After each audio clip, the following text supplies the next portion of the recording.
مکتوب‌های استاد عینی جزئی از تاریخ پرحادثه ملت ماست. مکتوب‌های عینی افشاگری راه پرشیب و فراز و ناهموار مردم تاجیک در جاده تاریخ سازی است. مکتوب‌های استاد عینی بیانگر تلاش‌های بی‌دریغ او در جاده دولت سازی نوین تاجیکان است.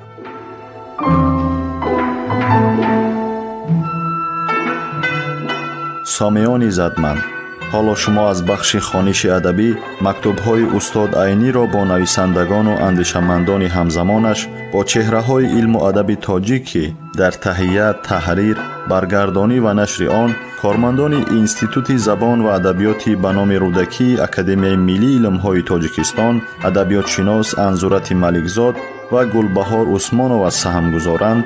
در قرائت هنرپیشه خلقی تاجیکستان نورالله عبداللهیف شنوید.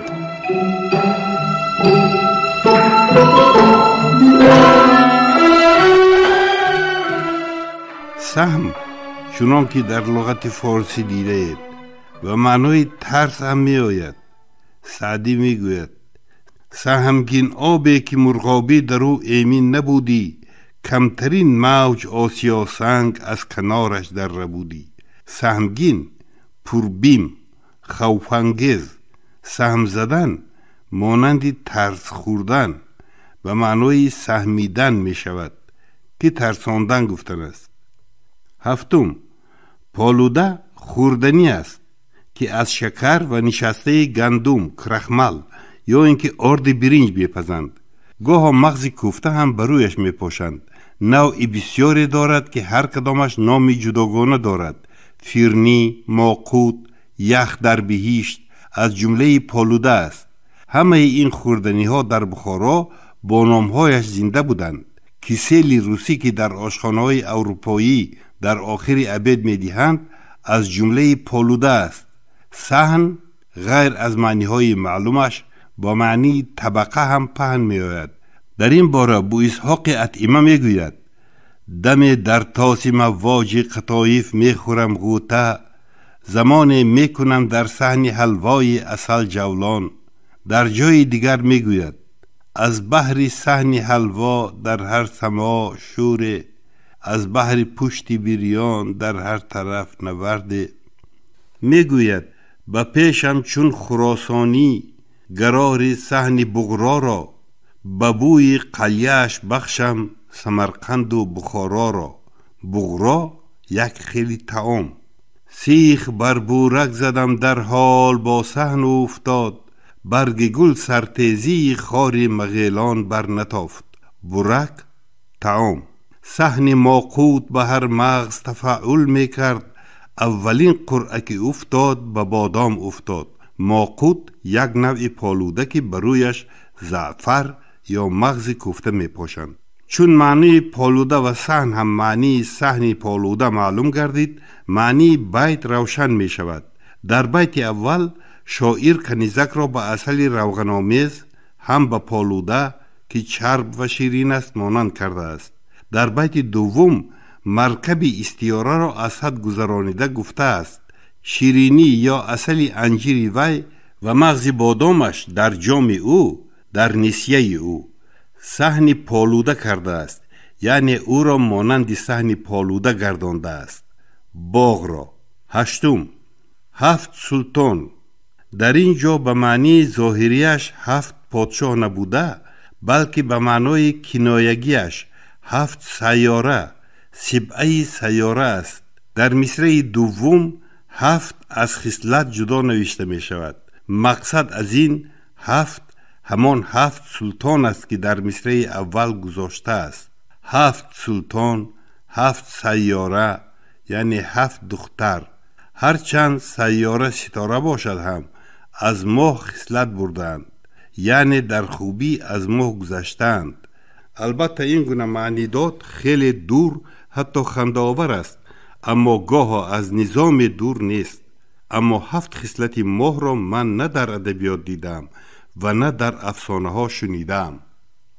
نهم، توز. توز چند معنی دارد. در اینجا به معنای پوست یک خیل درخت است که وی را برای شیرداریش به جای پای در کمال و زینگری کار می‌فرمایند. مقل شلمی درخت است. مقله یک دانه شلم هم تمام کاسه چشم با سیاهی، سفیدی و آبهایش. در اینجا شاعر کنده گرفته شدن چشم را به خراشیده شدن توز، پوست پیمانند تشبیه کرده است و گفته است که هرچند سفیدی توز خراشیده شده بود، پیه روغنی که در بینایی و قوه چشم رول کلان را بازی می کند، در مقله در کاسه چشم یا اینکه در شلمی توز، این هم با کنایه همان چشم می شود باقی بود. این هم تشبیه به استعاره نظامیانه است. دهم، جریده مهد. مهد گهواره است، اما هرچند لغتچیان بیان نکردند، در ادبیات کلاسیک به معنای تخت پادشاهی هم بسیار کار فرموده می شود.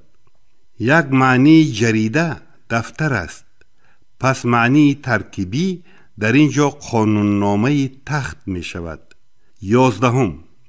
زبانی موکل دوزخ است، یعنی ملکه که به دوزخ حکم شدگان را به آنجا می درآورد و پاسبانی می کند. شاعر در این باره مجلس پادشاه را به بهشت، زندانش را به دوزخ و مرغضب را که وزیر را از مجلس پادشاه گرفته به زندان برده است به زبانی دوزخ مانند کرده است. شرح زبانی و زبانیه در قیاس هم هست. زبانی زشت البته بدترین زبانی مرغضب می شود. عادتاً مداحان زبانی دوزخ را بسیار بدعفت و بدخشم تصویر می کنند. 12. البته بیت آید به تاریخ این طرز باید باشد: از پس 593 قران گفتم این نامه را چون ناموران. قران در اصل به هم رسیدن دو چیز بود. به اصطلاح اهل نجوم خرافاتی به هم رسیدن دو ستاره است که اگر این حال به وقت ولادت کسی راست آید به او نیک یا بد تأثیر می کند. همین است که ابو مسلم، امیر تیمور و یک چند آدمان تاریخی مشهور را صاحب قران می گویند که گویا آنها در وقت قرانی به هم رسیدن زهره و مشتری زاییده شدند. شاعر تاریخ هجری را بنابر حادثه بسیار بزرگ بودن او در دنیا قران گفته است. ناموران، صاحب نامان، مشهوران. شاعر به طرز فخریه گفتن این داستان را مثل کار آدمان مشهور شماریده است. علاوه برای اینکه بین پشتاره و پشته اشتباه نشود، ایضاح پایانی را لازم می دانم. پشتاره را تاجیکان کوهی به هر چیزی که به پشت کشانده شود کار می فرمایند. آن چیز خواه هیزم باشد، خواه علف، خواه سنگ باشد، خواه خاک. اما پشته نظر به کارفرمایی مردم بخارا و اطراف آن معنی های زیرین را دارد. یکم، تپه پستک روی هموار. پشته به این معنی از پشت آدمی گرفته شده است. دویم، گورستان. از بس که گورستان عادتاً بر روی تپه های پستک روی هموار جای می گیرد به وی این نام را دادند. در بخارا چند گورستان هست که نامش را با ترکیب پشته ساختند. پشته بهشتیان، پشته ترکجندی در داخونده هست، پشته خواجه اسحاق کلابادی و دیگرها. این چنین یک گذر هست که بنابر در پیش گورستان واقع شدنش تک پشته می نامند. سیوم، چنان که در بالا گفته شد، توده از علف، هیزم، میده نتراشه، خس، خاشاک، خار بر این چیزها که به یک بار برداشتن به پشت کشانده شود. در بخارا عادتاً تراشه، سنگ و خاک بر این چیزها را هرچند به پشت کشانند هم پشته نمی گویند، پشتم می گویند.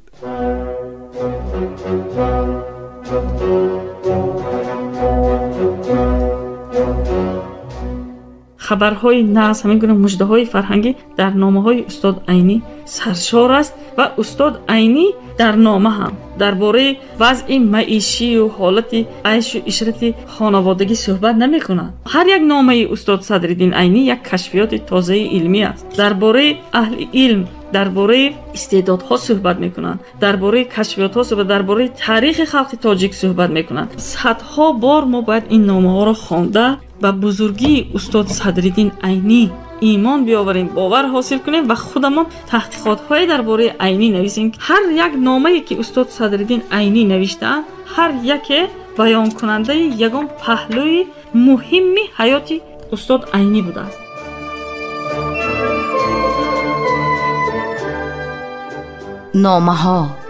نامه‌های سرنوشت ساز و تاریخ ساز ملت. نامه‌های اصالت‌آفر و آرمانگرای ملی.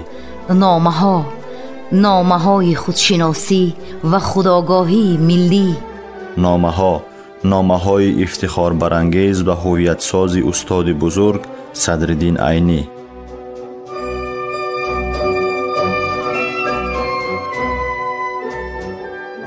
رفیقان قدردان، در دنیا هیچ دولتی و خلقی نیست که مانند دولت و خلق تاجیک اهل علم و ادبیات را به این درجه حرمت، غمخواری و قدرشناسی کند.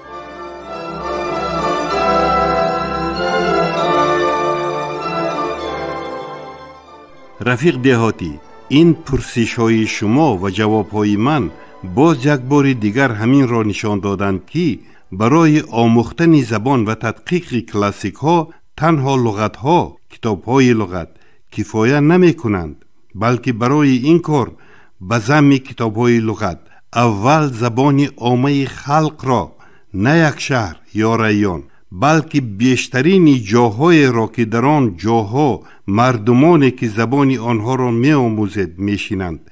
دوم، همه کلاسیک ها هیچ نباشد بیشترینشان را آموختن و از خود کردن در کار است. اگر کار تنها به کتاب های لغت نگاه کرده ماند خراب می شود، زیرا کتاب های لغت تاجیکی حتی نیمه آن چیزهایی را که در زبان زنده و کلاسیک هست در بر نگرفتند.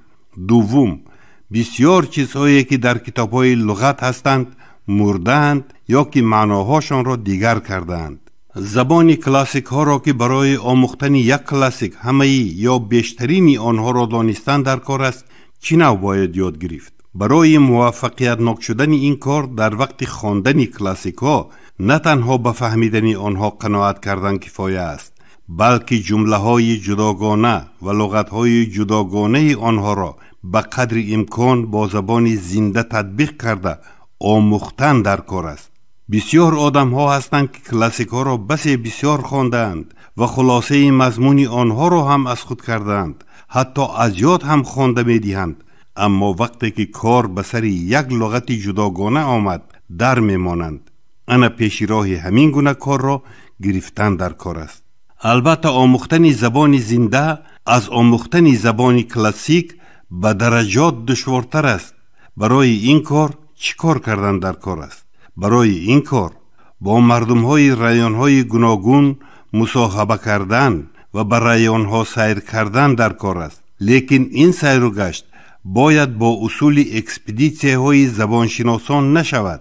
عادتا آنها در ریان ها می گردند، یک لغتی تازه را که شنیدند از گوینده آن تکرار می پرسند و به دفترچه خود غلط است یا راست قید می کنند و می آیند. در نتیجه زبانشناس می شوند. این کار را تجربه تماما رد می کند. باید در درون مردمی گوناگون گردید، هرچی شنوید در خاطره خود نگاه دارید و کوشش کنید که این کار به شما عادت شود. اگر یگان چیز را نوشتن خواهید یا اینکه به نوشتن مجبور شوید، کوشش کنید که هم صحبت‌های شما این کار را حس نکنند، لیکن از غیر نوشتن به یاد گرفتن عادت کردن بهتر است که گوش و دماغ زودتر ملکه پیدا می کنند و کار آینده شما آسان می شود. هرگاه زبان آموز به این کار به یاد گرفتن از غیر نوشتن عادت کرد، گوش او مانند ماشینه خودنویس می شود. چیزهای یاد گرفتنشان لازم را به اهمیت دادن شما به خود نقش می بندانند. این کاری یکم است. کار دوم تطبیق کردن تلفظ و لغت‌های جداگانه ریان‌های گوناگون است به یک دیگرشان و کار سوم تطبیق کردن خلاصه این تحقیقات است با کلاسیک ها. البته همه اینها یک باره نمی شوند. اگر این اصول پیش گرفته شود در رفت کار خود به خود نتیجه به دست می درآید. من همه اینها را با تجربه خود می گویم. در خردسالی وقتی که اول به هوس شعرشنوی و شعرخوانی و بعد از آن به هوس شعرگویی افتادم، در شعر خود کلاسیک ها را تقلید می کردم. لغت های آنها کار فرموده را دانم ندانم من هم کار بفرمودم. یک وقت خبردار شدم، البته با تنبیه پیشقدمان، که لغت ها را نادرست کار فرمودم. بعد از آن با آموختن لغت های جداگانه کلاسیک ها کوشش کردم از روی کتاب های لغت و پرسش از دانشمندان. اما حالا هم من لغت های آنها را اساس گرفته شعر می گفتم. لیکن شعری مرا هر کس که می شنوید می خندید، آخر خودم هم خندیدم، زیرا در آنجا لغت های نیستن در جهان را کار فرموده بودم. بعد از این شکارخوری و آموختن زبان زنده کوشش کردم و به این کار حریصانه در آمده در میانه زبان زنده و کلاسیک مقایسه کردن گرفتم. در 2-3 سال گوش من ماشینکه خودنویس شد. دیگر به دقت جداگانه احتیاج نماند و هر چیزی که می شنیدم خود به خود در خاطرم نقش می بست. برای مثال واقعه زبانی را به شما حکایت کنم. من این سخن را در خردسالیم در معرکه مداحی شنیدم. مداح زبانهای دوزخ را تصویر کرده مردم را با وی می ترسانید. راستی در همان وقت شکل زبانی های دوزخ به نظری من به شکل مرغزبان امیر جلوه کرده بود. تماما به حقیقت موافق است که نظامی مرغزب پادشاه را زبانی زشت نامیده است. دیگر به این سخن تا وقتی که سوال شما آمد وا نخوردم. وقتی که شکل کلمه را دیدم شنیده 50 سال پیش از اینم به یاد آمد و شرح دادم. بعد از ایضاح به خاطرم گذشت که لغت را بینم، نه اینکه غیاث همین کلمه خرافاتی را از دست داده باشد. کشادم که نه یک بار بلکه 2 بار گفته است. یک بار به شکل زبانیه، دوم به شکل زبانی. سبب همین است که بعد از ایضاح در درون قوس در غیاث هم هست. گفتم باز به تجربه خود گذرم.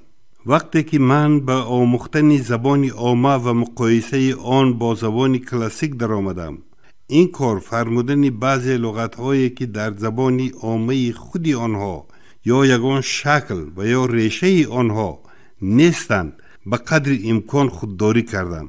البته گاه مجبور شدم که کار فرمایم. مثلا من آفرین را به معنای تحسین از خلق شنیدم و در کلاسیک دیدم و کار فرمودم، اما آفرین را به معنای خلق کننده کار نفرمودم. لیکن روزی در خانه قاضی شریف جان مخدوم بودم. 40 سال پیش از این آشپز آش می پخت. یک باره مهمانان بسیاری در آمدند. آشپز همه آش را که 3 طبق بود کشیده داد و حتی برای خودش تکدیگی هم نماند. آشپز کوگناری بود. این حادثه به او سخت علم کرد و پشت به دیوار داده به وضعیت دماغسوزی نشست.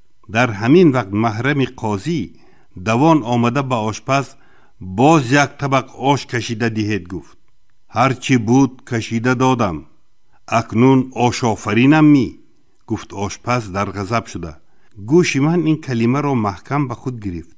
او آشپز این سخن را تماما در جای خودش، در جای نیستی به هستی و آوردن کار فرموده بود. عجب این که آشپز از غیژدوان از رایان ما بود. با وجود این من این سخن را تا آن وقت نشنیده بودم. او تماما بیسواد بود، بنابراین گمان نمی رفت که او این سخن را از کلاسیک یاد گرفته باشد. پس معلوم شد که آفرین به معنای خلق کننده از مصدر آفرینیش در زبان مانده بوده است. بعد از آن من هم ناترسانه این سخن را به همین معنی کار فرمودن گرفتم. در این واقعه تخمینا 40 سال شد. من قسم پایینی مکتوب را با وجود کمی وقت و خوب نبودن صحتم بسیار زیاد کردم. اگر به شما یا به یگان نویسنده و شاعری جوانی دیگر اینها کم هم باشد فایده دهند، مهنت من بر زیاد نمی شود.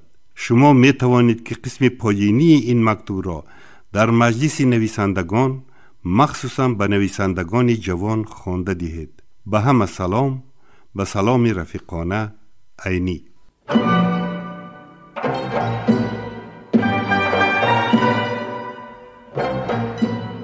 سامعان عزتمند، یادرس می شویم که شما از بخش خوانش ادبی مکتوب‌های استاد عینی را با شخصیت‌های بزرگی زمانش که دارای اهمیت مخصوصی علمی و ادبی‌اند در قرائت هنرپیشه خلقی تاجیکستان نورالله عبداللهیف از رادیوی فرهنگ شنیدید.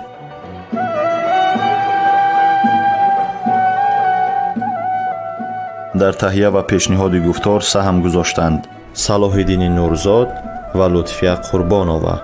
انجام خوانش ادبی شاد و مسرور باشد.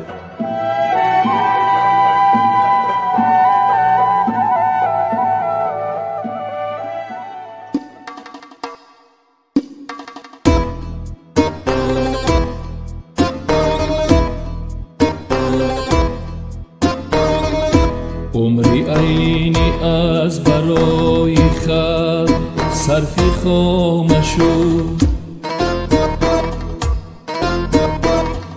خلقی ما را دفتری عینی شهادت نامشو. عمری عینی از برای خلق صرف خامشو، خلقی ما را دفتری عینی شهادت نامشو. خلقی ما را دفتری عینی